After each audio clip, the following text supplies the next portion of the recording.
हरे कृष्ण। ओम श्री विष्णवे नमः। आज सुनिए चातुर्मास महात्म्य का 18वां अध्याय।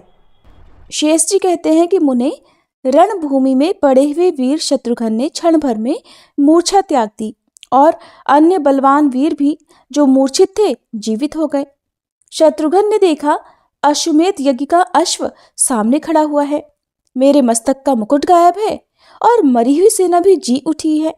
ये सब देखकर उनके मन में बड़ा आश्चर्य हुआ और वे मूर्छा से जगे हुए बुद्धिमानों में श्रेष्ठ सुमति से बोले, मंत्रीवर, इस बालक ने कृपा करके यज्ञ पूर्ण करने के लिए ये घोड़ा दे दिया है।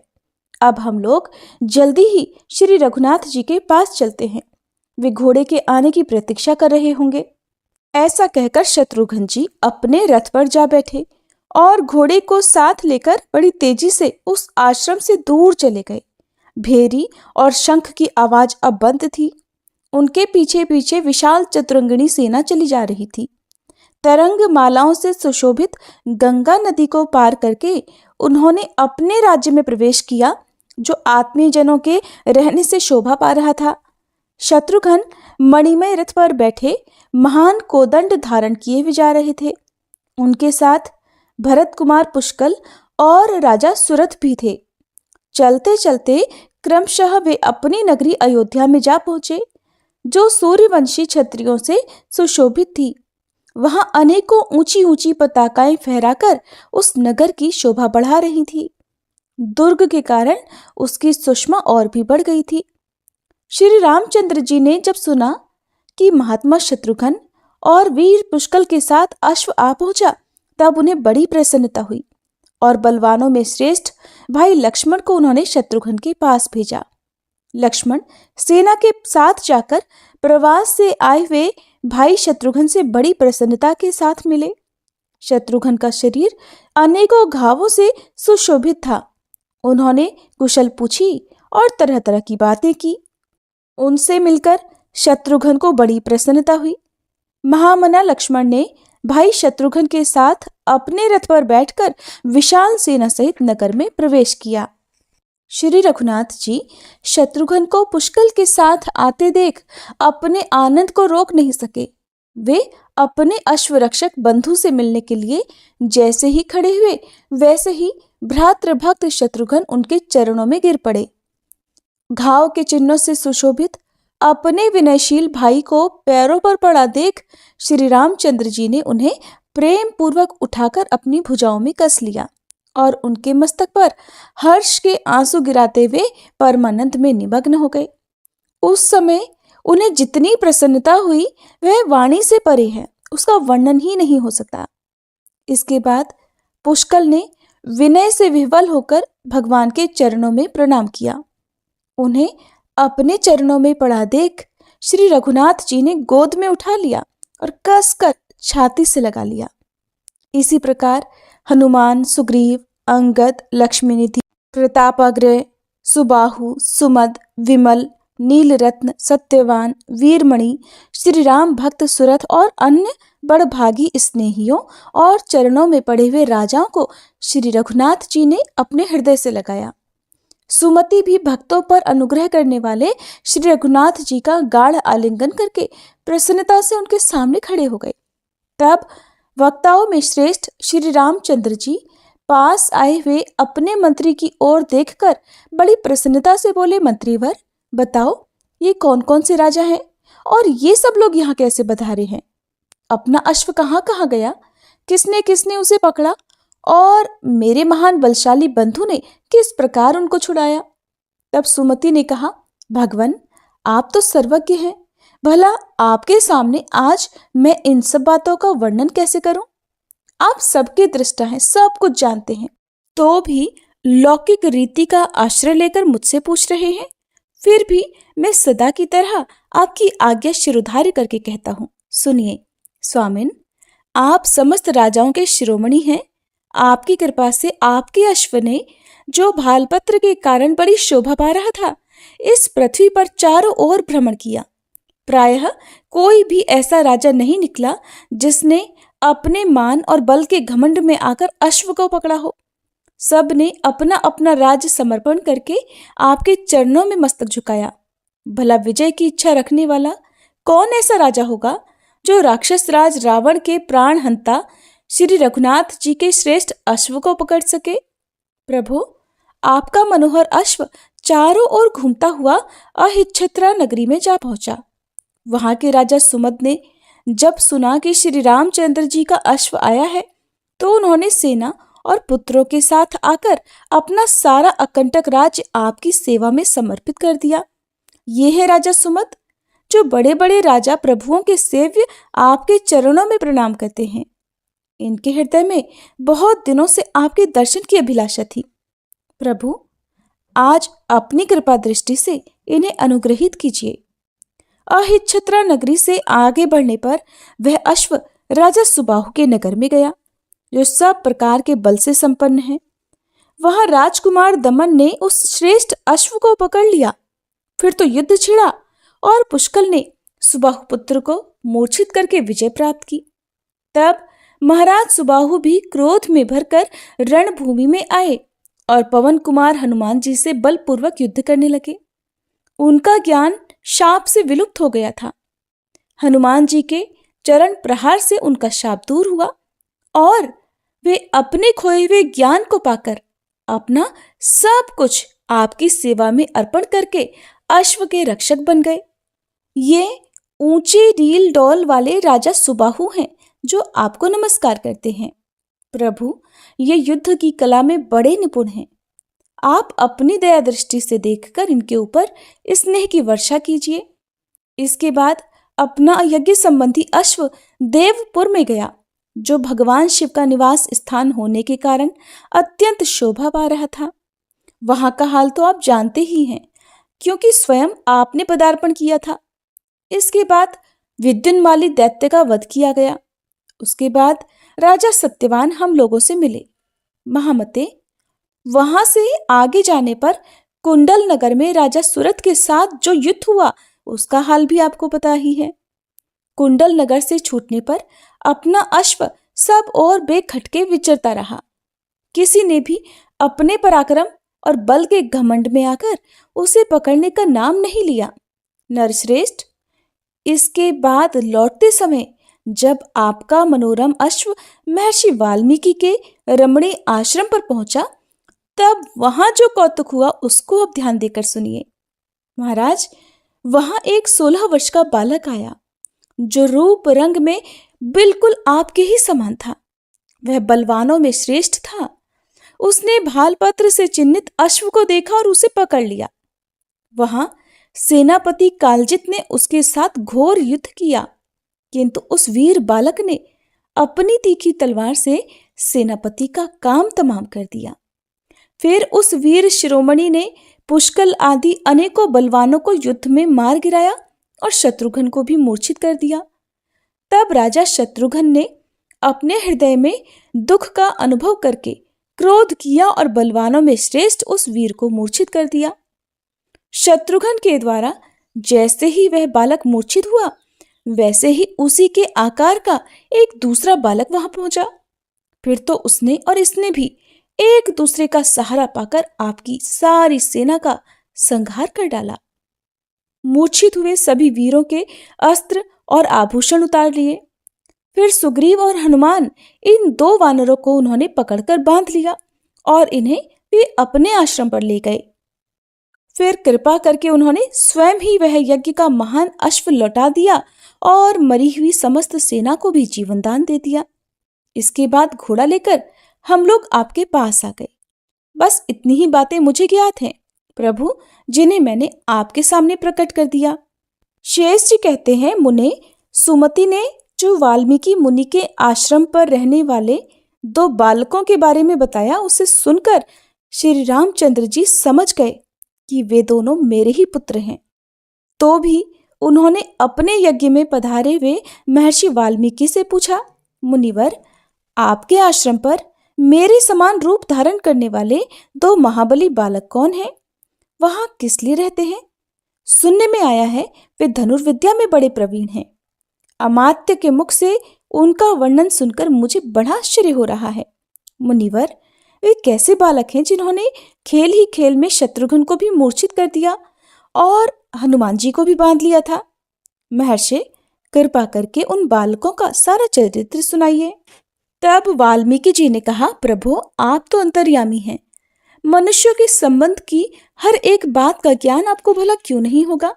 फिर भी आपके संतोष के लिए मैं कह रहा हूं, जिस समय आपने जनक किशोरी सीता को बिना किसी अपराध के वन में त्याग दिया था, उस समय वह गर्भवती थी और बार बार विलाप करती हुई घोर वन में भटक रही थी।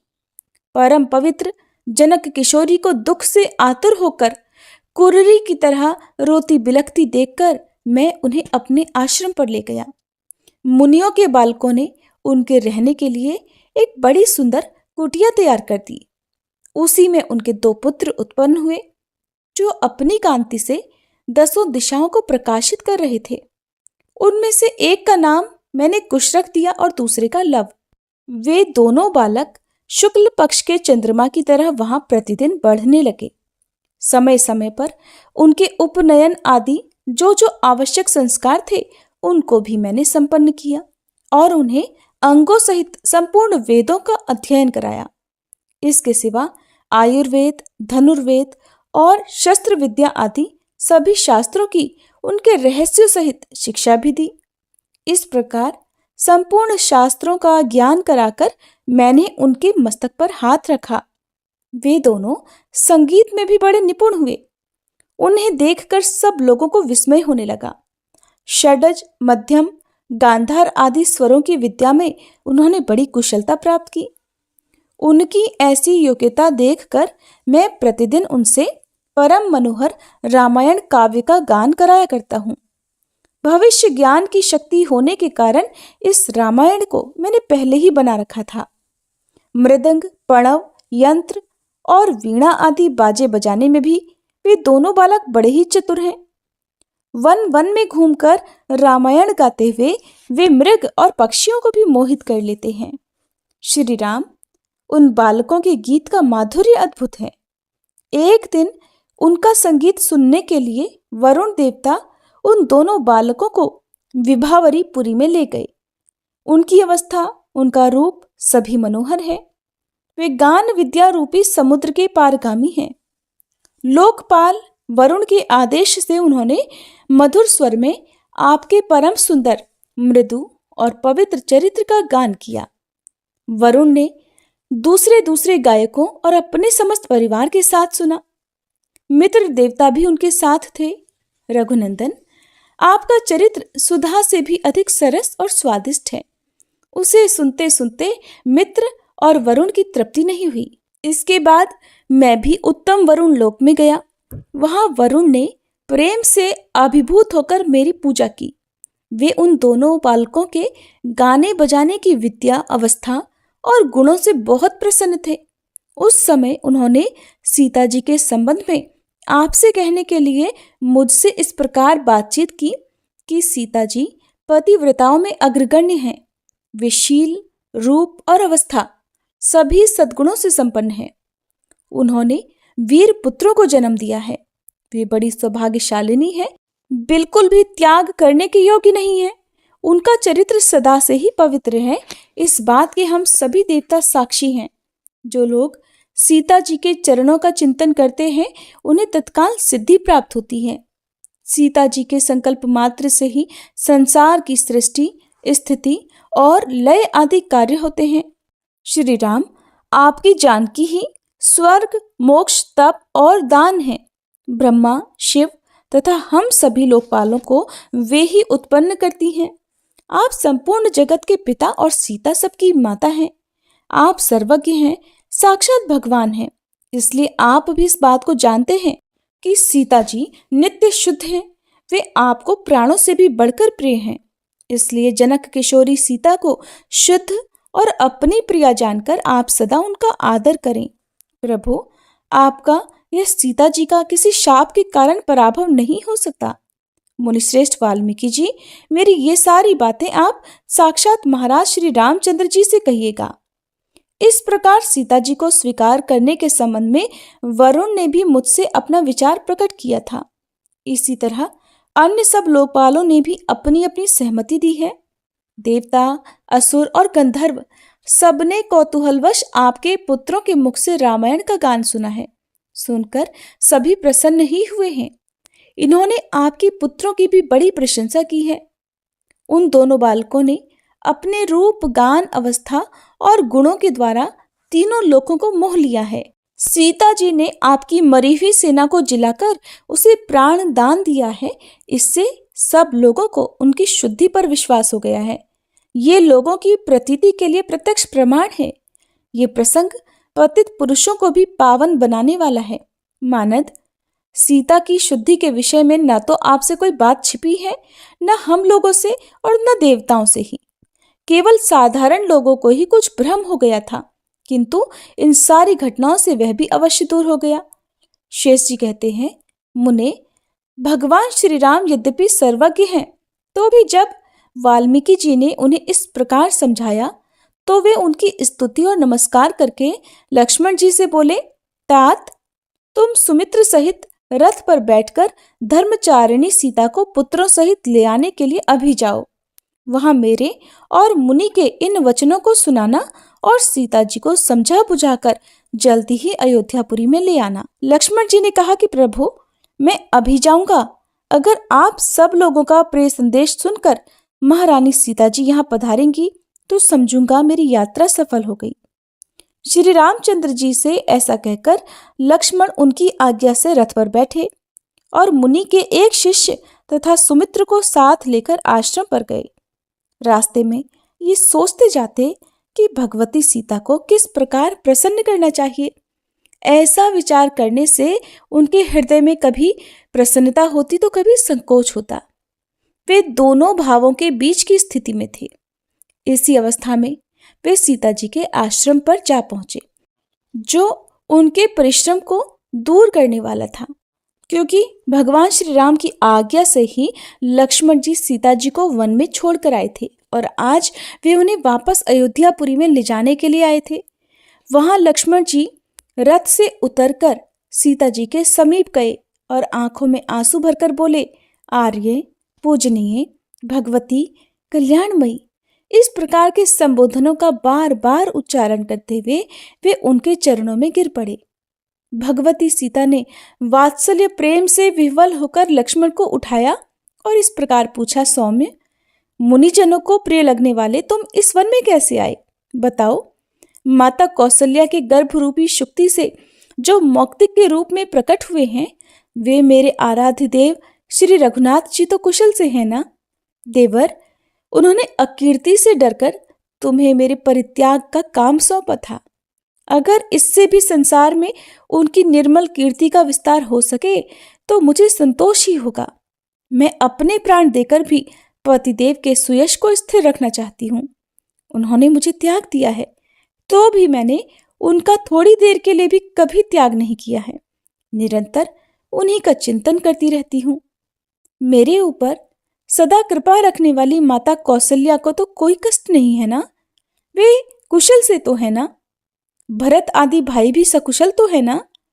और महाभागा सुमित्रा जी, जो मुझे अपने प्राणों से भी बढ़कर प्रिय मानती हैं, कैसी हैं? उनकी कुशल तो बताओ। इस प्रकार सीता जी ने जब बार बार सबकी कुशल पूछी तो लक्ष्मण जी कहने लगे, देवी, महाराज कुशल से हैं और आपकी भी कुशलता पूछ रहे हैं। माता कौशल्या, सुमित्रा और राजभवन की अन्य सभी देवियों ने प्रेम पूर्वक आशीर्वाद देते हुए आपकी कुशल पूछी है। भरत और शत्रुघ्न ने कुशल प्रश्न के साथ ही आपके श्री चरणों में प्रणाम कहलवाया है, जिसे मैं आपकी सेवा में निवेदन करता हूँ। गुरुजनों और समस्त गुरु पत्नियों ने भी आशीर्वाद दिया है, साथ ही कुशल मंगल भी पूछा है। महाराज श्री राम आपको बुला रहे हैं। हमारे स्वामी ने कुछ रोते रोते आपके प्रति जो संदेश दिया है उसे सुनिए। वक्ता के हृदय में जो बात रहती है वह उसकी वाणी में निस्संदेह व्यक्त हो जाती है। देवी, श्री रघुनाथ जी ने कहा है, सती शिरोमणि सीते, लोग मुझे ही सबके ईश्वर का भी ईश्वर कहते हैं, किंतु मैं कहता हूँ जगत में जो कुछ हो रहा है उसका स्वतंत्र कारण अदृष्ट प्रारब्ध ही है। जो सबका ईश्वर है, वो भी प्रत्येक कार्य में अदृष्ट का ही अनुसरण करता है। मेरे धनुष तोड़ने में, कैकेयी की बुद्धि भ्रष्ट होने में, पिता की मृत्यु में, मेरे वन में जाने में, वहां तुम्हारा हरण होने में, समुद्र के पार जाने में, राक्षस राज रावण के मारने में, प्रत्येक युद्ध के अवसर पर वानर, भालू और राक्षसों की सहायता मिलने में, तुम्हारी प्राप्ति में, मेरी प्रतिज्ञा के पूर्ण होने में, फिर अपने बंधुओं के साथ संयोग होने में, राज्य की प्राप्ति में और फिर मुझसे मेरी प्रिया का वियोग होने में एकमात्र प्रारब्ध ही अनिवार्य कारण है। देवी, आज वही प्रारब्ध फिर हम दोनों का संयोग कराने के लिए प्रसन्न हो रहा है। ज्ञानी लोग भी प्रारब्ध का ही अनुसरण करते हैं। उस अदृष्ट अर्थात प्रारब्ध का भोग से ही क्षय होता है, इसलिए तुमने वन में रहकर उसका भोग पूरा कर लिया है। सीते, तुम्हारे प्रति जो मेरा अकृत्रिम स्नेह है वो निरंतर बढ़ता ही रहता है। आज वही स्नेह निंदा करने वाले लोगों की उपेक्षा करके तुम्हें आदर पूर्वक बुला रहा है। दोष की आशंका मात्र से भी स्नेह की निर्मलता नष्ट हो जाती है। इसलिए विद्वानों को दोष के मार्जन द्वारा स्नेह को शुद्ध करके ही उसका आस्वादन करना चाहिए।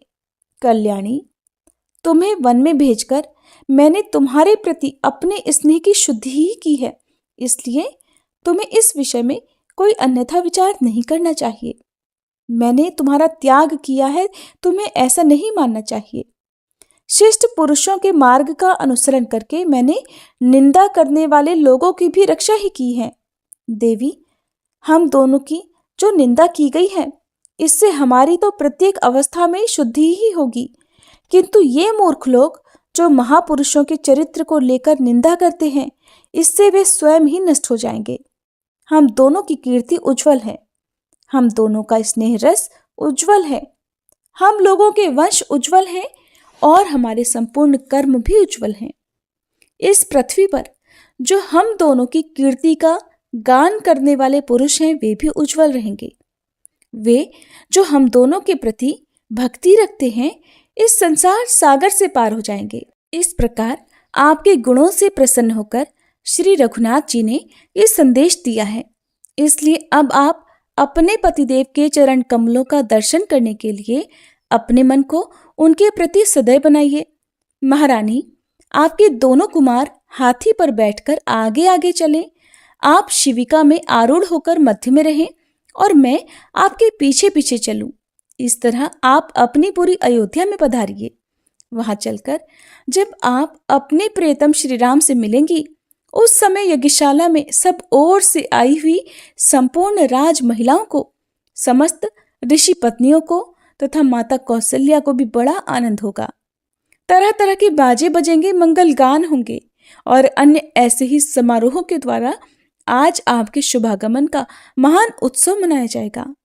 शेष जी कहते हैं, मुने, ये संदेश सुनकर महारानी सीता ने कहा, लक्ष्मण, मैं धर्म, अर्थ और काम से शून्य हूं। भला मेरे द्वारा महाराज का कौन सा कार्य सिद्ध होगा? पाणी ग्रहण के समय जो उनका मनोहर रूप मेरे हृदय में बस गया, वो कभी अलग नहीं होता। ये दोनों कुमार उन्हीं के तेज से प्रकट हुए हैं। ये वंश के अंकुर और महान वीर हैं।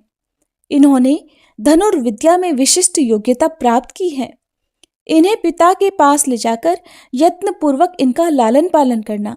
मैं तो अब यहीं रहकर तपस्या के द्वारा अपनी इच्छा के अनुसार श्री रघुनाथ जी की आराधना करूंगी। महाभाग, तुम वहां जाकर सभी पूज्य जनों के चरणों में मेरा प्रणाम कहना और सबसे कुशल बताकर मेरी ओर से भी सबकी कुशल पूछना। इसके बाद सीता जी ने अपने दोनों बालकों को आदेश दिया, पुत्रों, अब तुम अपने पिता के पास जाओ, उनकी सेवा करना। वे तुम दोनों को अपना उत्तम पद प्रदान करेंगे। कुमार कुश और लव नहीं चाहते थे कि हम अपनी माता के चरणों से अलग हों, फिर भी उनकी आज्ञा मानकर वे लक्ष्मण के साथ गए। वहां पहुंचने पर भी वे वाल्मीकि जी के ही चरणों के निकट गए। लक्ष्मण ने भी बालकों के साथ जाकर पहले महर्षि को ही प्रणाम किया। फिर वाल्मीकि, लक्ष्मण और वे दोनों कुमार सब एक साथ मिलकर चले और श्री रामचंद्र जी को सभा में स्थित जान उनके दर्शन के लिए उत्कंठित होकर वहीं गए। लक्ष्मण ने श्री रामचंद्र जी के चरणों में प्रणाम करके सीता जी के साथ जो कुछ बातचीत हुई थी वो सब उनसे कह सुनाई। उस समय परम बुद्धिमान लक्ष्मण हर्ष और शोक दोनों भावों में मग्न हो रहे थे। श्री रामचंद्र जी ने कहा, सखे एक बार फिर वहां जाओ और महान प्रयत्न करके सीता जी को शीघ्र यहाँ लेकर आओ, तुम्हारा कल्याण हो। मेरी ये बातें जानकी से कहना कि देवी, क्या वन में तपस्या करके तुमने मेरे सिवा कोई दूसरी गति प्राप्त करने का विचार किया है, या फिर मेरे अलावा और कोई गति सुनी या देखी गई है जो मेरे बुलाने पर भी नहीं आ रही हो। तुम अपनी ही इच्छा के कारण यहाँ से मुनि को प्रिय लगने वाले वनों में गई थी। वहां तुमने मुनि पत्नियों का पूजन किया और मुनियों के भी दर्शन किए। अब तो तुम्हारी इच्छा पूरी हो गई, अब क्यों नहीं आती? जानकी, स्त्री कहीं भी क्यों न जाए, पति ही उसके लिए एकमात्र गति है। वह गुणहीन होने पर भी पत्नी के लिए गुणों का सागर है। फिर यदि वह मन के अनुकूल हुआ तब तो उसकी मान्यता के विषय में कहना ही क्या है।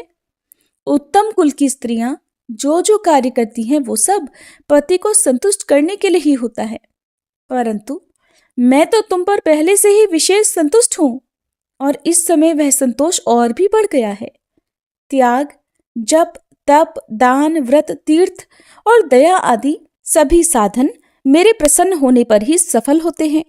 मेरे संतुष्ट होने पर संपूर्ण देवता संतुष्ट हो जाते हैं, इसमें बिल्कुल भी संदेह नहीं।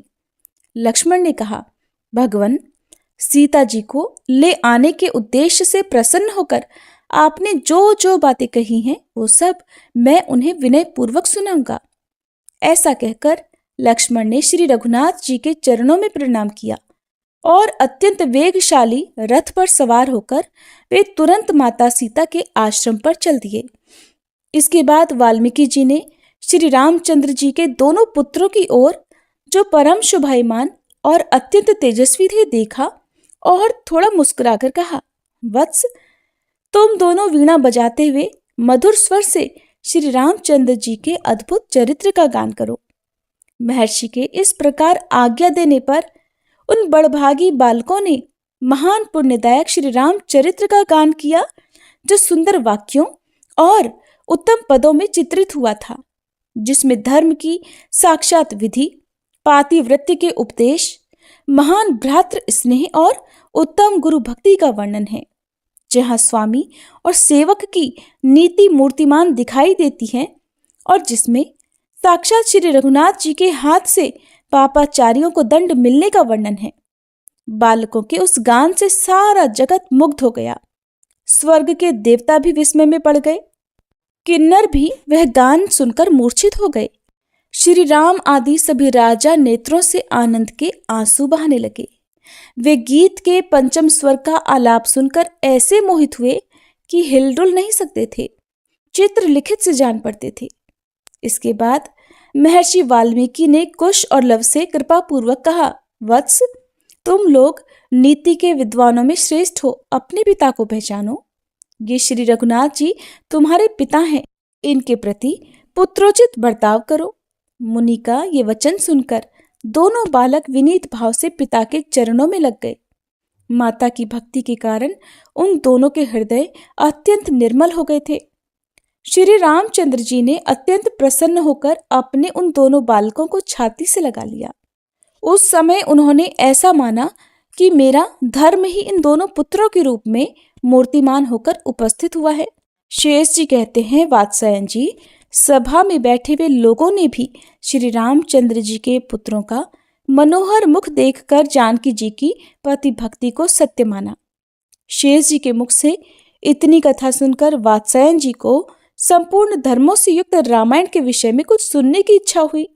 इसलिए उन्होंने पूछा, स्वामिन, महर्षि वाल्मीकि ने इस रामायण नामक महान काव्य की रचना किस समय की, किस कारण से की और इसके भीतर किन किन बातों का वर्णन है? तब शेष जी ने कहा, एक समय की बात है, वाल्मीकि जी महान वन के भीतर गए, जहां ताल, तमाल और खिले हुए पलाश के वृक्ष शोभा पा रहे थे। कोयल की मीठी तान और भौरों की गुंजार से गूंजते रहने के कारण वह वन्य प्रदेश सब ओर से रमणीय लगता था। कितने ही मनोहर पक्षी वहां बसेरा ले रहे थे।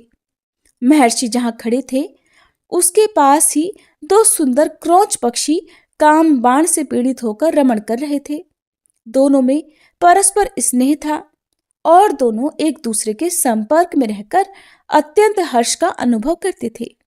उसी समय एक व्याध वहां आया और उस निर्दयी ने उन पक्षियों में से एक को, जो बहुत सुंदर था, बाण से मार गिराया।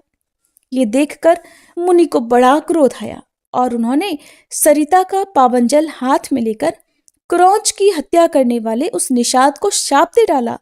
ओ निषाद, तुझे कभी भी शाश्वत शांति नहीं मिलेगी, क्योंकि तूने इन क्रोच पक्षियों में से एक की, जो काम से मोहित हो रहा था, हत्या कर दी। बिना अपराध के इसकी हत्या कर डाली है। ये वाक्य छंदोबद्ध श्लोक के रूप में निकला।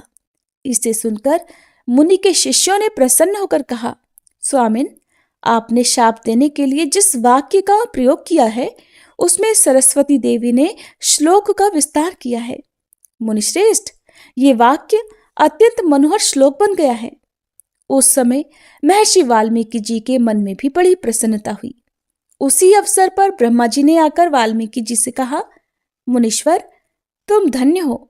आज सरस्वती तुम्हारे मुख में स्थित होकर श्लोक रूप में प्रकट हुई हैं। इसलिए अब तुम मधुर अक्षरों में सुंदर रामायण की रचना करो। मुख से निकलने वाली वही वाणी धन्य है जो श्री राम नाम से युक्त हो। इसके सिवा अन्य जितनी बातें हैं सब काम की कथाएं हैं। ये मनुष्यों के लिए केवल अपवित्रता उत्पन्न कराती हैं। इसलिए तुम श्री रामचंद्र जी के लोक प्रसिद्ध चरित्र को लेकर काव्य रचना करो, जिससे पद पद पर पापियों के पाप का निवारण होगा। इतना कहकर ब्रह्मा जी संपूर्ण देवताओं के साथ अंतर्ध्यान हो गए। और फिर उसके बाद एक दिन वाल्मीकि जी नदी के मनोहर तट पर ध्यान लगा रहे थे। उस समय उनके हृदय में सुंदर रूपधारी श्री रामचंद्र जी प्रकट हुए। नील पद्म दल के समान श्याम विग्रह वाले कमल नयन श्री रामचंद्र जी का दर्शन पाकर मुनि ने उनके भूत, वर्तमान और भविष्य तीनों काल के चरित्रों का साक्षात्कार किया। फिर तो उन्हें बड़ा आनंद मिला और उन्होंने मनोहर पदों और नाना प्रकार के छंदों में रामायण की रचना की। उसमें अत्यंत मनोरम 6 कांड हैं: बाल, आरण्यक, किष्किंधा, सुंदर, युद्ध और उत्तर। महामते, जो इन कांडों को सुनता है वह मनुष्य सब पापों से मुक्त हो जाता है। बाल कांड में राजा दशरथ ने प्रसन्नता पूर्वक पुत्रेष्टि यज्ञ करके 4 पुत्र प्राप्त किए, जो साक्षात सनातन ब्रह्म श्री हरि के अवतार थे। फिर श्री रामचंद्र जी का विश्वामित्र के यज्ञ में जाना, वहां से मिथिला में जाकर सीता जी से विवाह करना, मार्ग में परशुराम जी से मिलते हुए अयोध्यापुरी में आना, वहां युवराज के पद पर अभिषेक होने की तैयारी, फिर माता कैकेयी के कहने से वन में जाना, गंगा पार करके चित्रकूट पर्वत पर पहुंचना और वहां सीता जी और लक्ष्मण जी के साथ निवास करना इत्यादि प्रसंगों का वर्णन है। इसके अलावा न्याय के अनुसार चलने वाले भरत ने जब अपने भाई श्री राम के वन में जाने का समाचार सुना तो वे भी उन्हें लौटाने के लिए चित्रकूट पर्वत पर गए, किंतु उन्हें जब नहीं लौटा सके तो स्वयं भी उन्होंने अयोध्या से बाहर नंदीग्राम में वास किया। ये सब बातें भी बाल कांड के ही अंतर्गत हैं। इसके बाद आरण्यक कांड में आए हुए विषयों का वर्णन भी सुनिए। सीता और लक्ष्मण सहित श्री राम का भिन्न भिन्न मुनियों के आश्रमों में निवास करना, वहां के स्थान आदि का वर्णन, शूर्पणखा की नाक का काटा जाना, खर और दूषण का विनाश, मायामय मृग के रूप में आए हुए मारीच का मारा जाना, राक्षस रावण के द्वारा श्री राम पत्नी सीता जी का हरण, श्री राम का विरहाकुल होकर वन में भटकना और मानवोचित लीलाएं करना, फिर कबंध से भेंट होना, पंपा सरोवर जाना और श्री हनुमान जी से मिलाप होना, ये सारी कथाएं आरण्यक कांड के नाम से प्रसिद्ध हैं। इसके बाद श्री राम द्वारा सप्तताल वृक्षों का भेदन, बाली का अद्भुत वध, सुग्रीव को राज्यदान, लक्ष्मण के द्वारा सुग्रीव को कर्तव्य पालन का संदेश देना, सुग्रीव का नगर से निकलना, सैन्य संग्रह, सीता जी की खोज के लिए वानरों का भेजा जाना, वानरों की संपाति से भेंट, हनुमान जी के द्वारा समुद्र लंघन और दूसरे तट पर उनका पहुंचना, ये सब प्रसंग किष्किंधा कांड के अंतर्गत हैं। ये कांड अद्भुत है। अब सुंदर कांड का वर्णन सुनिए, जहां श्री रामचंद्र जी की अद्भुत कथा का उल्लेख है। हनुमान जी का सीता जी की खोज के लिए लंका के प्रत्येक घर में घूमना और वहां के विचित्र विचित्र दृश्यों का देखना, फिर सीता जी का दर्शन, उनके साथ बातचीत और वन का विध्वंस, कुपित हुए राक्षसों के द्वारा हनुमान जी का बंधन, हनुमान जी के द्वारा लंका का दाह, फिर समुद्र के इस पार आकर उनका वानरों से मिलना, श्री रामचंद्र जी का सीता जी की दी हुई पहचान अर्पण करना, सेना का लंका के लिए प्रस्थान, समुद्र में पुल बांधना और सेना में शुक और सारण का आना, ये सब विषय सुंदरकांड में हैं। इस प्रकार सुंदरकांड का परिचय दिया गया। युद्ध कांड में युद्ध और सीता जी की प्राप्ति का वर्णन है। उत्तरकांड में श्री राम का ऋषियों के साथ संवाद और यज्ञ का आरंभ आदि है। उसमें श्री रामचंद्र जी की अनेकों कथाओं का वर्णन है, जो श्रोताओं के पाप का नाश करने वाली हैं। इस प्रकार मैंने 6 कांडों का वर्णन किया। ये ब्रह्म हत्या के पाप को भी दूर करने वाले हैं। उनकी कथाएं बड़ी मनोहर हैं। मैंने यहाँ संक्षेप से ही इनका परिचय दिया है, जो 6 कांडों से चिन्हित और 24,000 श्लोकों से युक्त है। उसी वाल्मीकि निर्मित ग्रंथ को रामायण नाम दिया गया है। हरे कृष्णा। आज के अध्याय में बस इतना ही। इसके अगले अध्याय में आप जानेंगे सीता जी किस प्रकार वापस अयोध्यापुरी में आई।